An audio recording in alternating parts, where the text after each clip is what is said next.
You feel you have not been soft with the man and you feel you've created some conflict and you want to take accountability.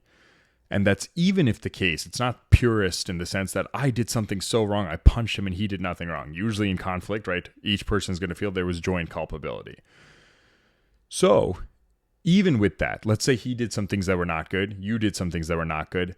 If you're like, hey, I want to apologize, you need to be very self-aware. Is that coming out of a way to communicate with him again because he hasn't hit you up and you're getting nervous and anxious and you're like, oh, I'm going to say sorry.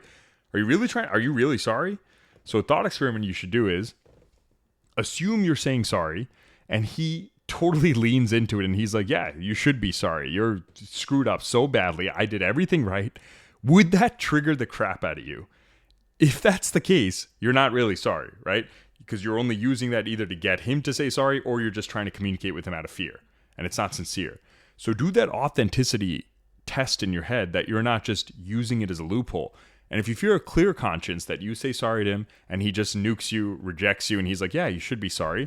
Maybe you have enough empathy because you have a foundation. You're like, no, I understand he's upset. And then you trust him and then he will come back and make right for being too harsh if that actually happened. In the other version, maybe you just feel I'm not into this guy anymore because I said sorry. I did my part. He doesn't see my value.